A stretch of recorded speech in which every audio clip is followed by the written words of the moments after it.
कहे कबीर सुनो हो गोरख, यह संतन नहीं भावे, पढ़ा लिखा जो पंडित भूले वाकों को समझावे। अंधों के चक्कर में पड़ करके अच्छे अच्छे आंख वाले भी अंधे होते चले जा रहे हैं, संख्या बढ़ाते जा रहे हैं। जब पूछता हूं कि मार्ग क्या है, क्या करते हो, महाराज पता तो कुछ नहीं।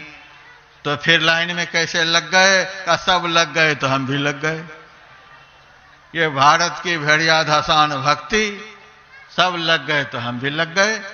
एक सरोवर में बहुत सारे बच्चे कूद कूद करके नहा रहे थे, तैर रहे थे। देखते देखते एक आदमी को जोश आ गया, वह भी कूद गया। उनको तैरने के लिए नहीं आता, वह चिल्लाने लगा। जैसे तैसे उसको निकाला गया और पूछा गया, जब तुमको तैरने के लिए नहीं आता तो क्यों कूद गया? सबको कूदते हुए देखा तो मैं भी कूद गया। तो ऐसी अंधी भक्ति दुनिया में चल रही है। भक्ति सब कोई करे, भरम ना टरे, भक्ति जंजाल दुख द्वंद भारी, ब्रह्म चिन्हे नहीं भ्रम खोजत फिरे, ज्ञान के नेत्र क्यों फोर डारी। आज भारत में ऐसी अंधी भक्ति बहुत तेजी से फैलती चली जा रही है। धर्म ग्रंथों में लिखा हुआ है, कलयुग में सत्य धर्म गौण हो जाएगा, पाखंड धर्म का प्रचार होगा। अच्छे अच्छे आंख वाले उस पाखंड धर्म से प्रभावित हो जाएंगे। पलटू साहब ने पहले ही कह दिया, लाखों मौनी फिरे, लाखों बाघंबरी, अर्धमुखी और नखी, लाखों लोह लंगरी, लाखों जल में तिरे, लाखों भभूत को छानते। अरे हाँ पलटू, जामे राजी राम को नहीं जानते। अनेक भेष धारण करके, अनेक बाकजाल को फैला करके बड़े बड़े अंधे चौराहे पर खड़े हैं और अच्छे अच्छे आंख वाले उस बाकजाल में फंसते चले जा रहे हैं। इसीलिए मैं कह रहा हूं कि भगवान श्री राम के पास बहुत महात्मा आए, बहुतों से मिले, बहुत ऋषि से मिले, बहुत ब्रह्मचारी से मिले, बहुत तीर्थयात्री से मिले, बहुत पंडों से मिले, बहुत पुजारियों से मिले, लेकिन भगवान राम ने ऐसे से रास्ता नहीं पूछा जो बीच में ही अटका दे, बीच में ही फंसा दे, बीच जंगल में ही उलझा दे, बाघ सिंह का शिकार बना दे। ऐसे के पास जाकर के नहीं पूछा, एक संत से जाकर के पूछा है कि महाराज आप बताओ हम किस रास्ते से जाएं। उनके शिष्य भी 50 कूद रहे थे रास्ता बतलाने के लिए। कहा नहीं नहीं, तुम्हारे कहने से मैं रास्ता नहीं पकड़ूंगा। सब कह रहे थे मैं आपको लेकर के चलता हूं। कहा तू तो खुद नहीं पहुंचा है, तू हमको क्या पहुंचाएगा, तुम्हारे साथ मैं जाने वाला नहीं। उसके बाद कहा जाता है कि 4 शिष्य को भरद्वाज मुनि बुलाए हैं और कहते हैं कि तुम इसको लेकर के जाओ, चित्रकूट का ठीक ठीक रास्ता बतला देना, बीच में लौटना नहीं, तुम इसके साथ में जाओ। वो 4 शिष्य कौन थे? मोक्ष द्वारे द्वारपाला चत्वारः परिकीर्तिता, समो विचार संतोष चतुर्थ साधु संगम। मोक्ष के द्वार पर 4 द्वारपाल रहते हैं, सम, विचार, संतोष और साधु संग। इन चारों का संग जब पकड़ेंगे तब आप मंजिल पर पहुंचेंगे, नहीं तो रास्ते में ही भटक भटक करके मर जाएंगे। संत कबीर साहब की वाणी में, बिन सतगुरु नर रहत भुलाना।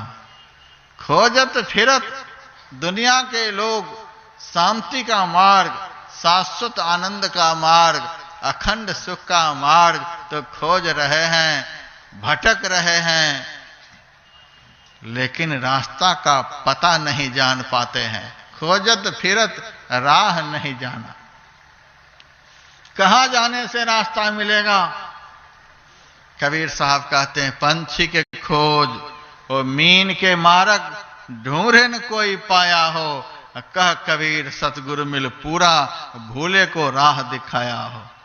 जब तक पूरा गुरु नहीं मिलेगा आत्मोन्नति के शिखर पर पहुंचे हुए गुरु नहीं मिलेंगे, तब तक उस रास्ता का पता नहीं चलेगा जो रास्ता मंजिल तक पहुंचाता है।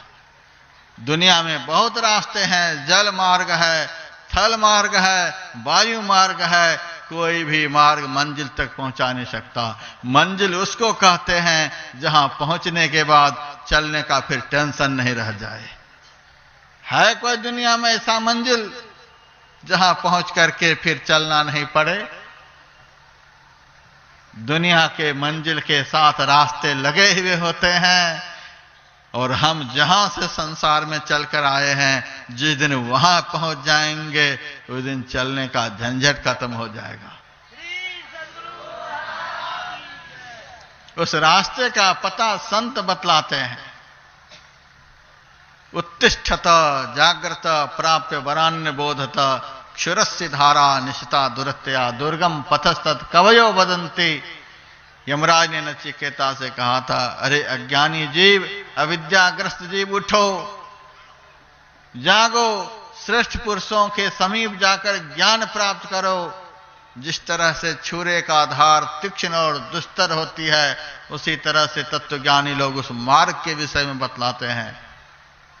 बिन पावन की राह है, बिन बस्ती का देश, बिना पिंड का पुरुष है, कहे कबीर संदेश। पहुंचे हुए संत ही अंतर मार्ग बतला सकते हैं। हमारे गुरुदेव कहते थे, हमारे शरीर के अंदर में ही वह मार्ग है जिस मार्ग पर चलकर हम अपने लक्ष्य को प्राप्त कर सकते हैं, मंजिल तक पहुंच सकते हैं। रास्ते का एक छोर यात्री के साथ में होता है, दूसरा छोर मंजिल कहलाता है।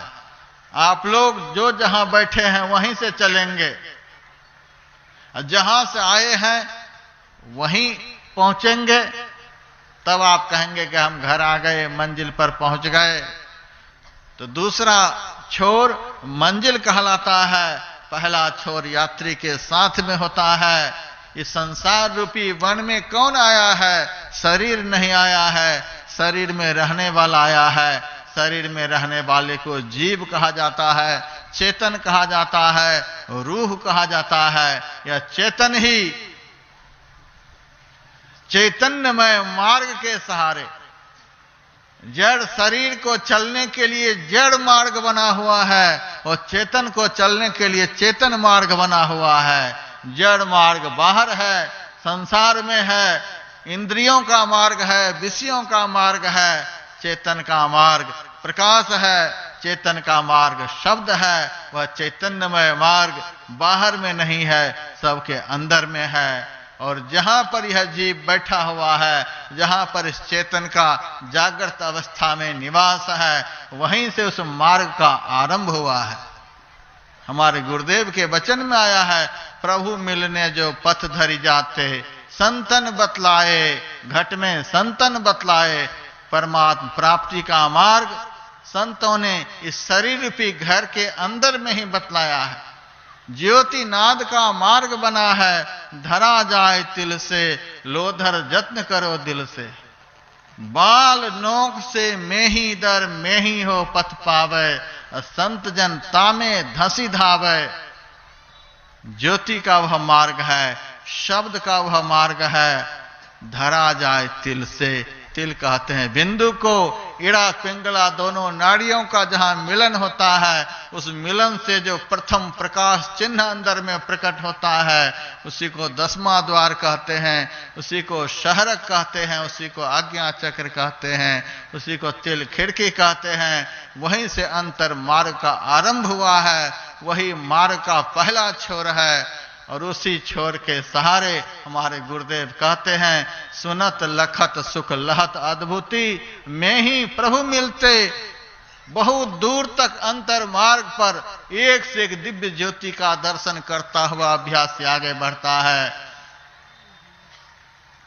और एक से एक ध्वनि का श्रवण करता हुआ जीव आगे बढ़ता हुआ, जिसकी ज्योति है, जिसकी ध्वनि है, उस प्रभु को पाकर के जन्म मरण के चक्र से सदा के लिए छूट जाता है। इस प्रकार के अंतर मार्ग का ज्ञान, संसार के मार्ग से बाहर निकालने का ज्ञान, मंजिल तक पहुंचाने वाले मार्ग का ज्ञान भरद्वाज ऐसे संत ही बतला सकते हैं, अर्थात सच्चे संत सद्गुरु ही बतला सकते हैं। भगवान राम ने इसीलिए सच्चा संत से पूछा, जैसे तैसे से नहीं पूछा।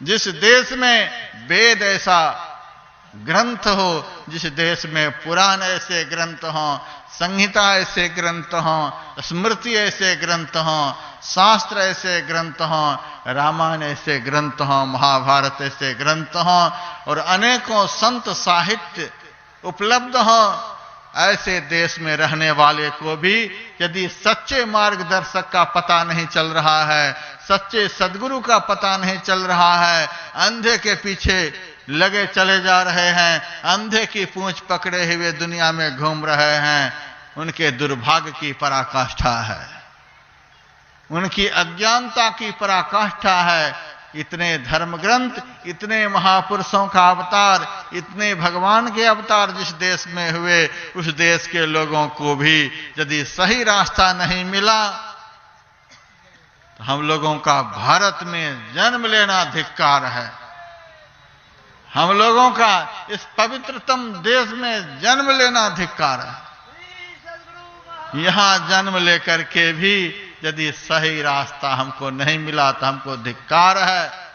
भारत का अर्थ ही होता है, भा का अर्थ होता है ज्ञान, भा का अर्थ होता है प्रकाश, रथ का अर्थ होता है संलग्न। यथार्थ में वही भारत में रह रहा है जो आत्मज्ञान में सदैव संलग्न रहता है। उसी को भारत में रहने का अधिकार है जिनको आत्म प्रकाश प्राप्त हो गया है, आत्म प्रकाश में सदैव लीन रहते हैं। ऐसे भारत में जन्म लेकर के भी यदि हमको सही रास्ता नहीं मिला, सही रास्ता बतलाने वाले नहीं मिले, सही रास्ता का ज्ञान देने वाले महापुरुष से नहीं मिल पाए, इस देश में जन्म लेना हम लोगों का धिक्कार है।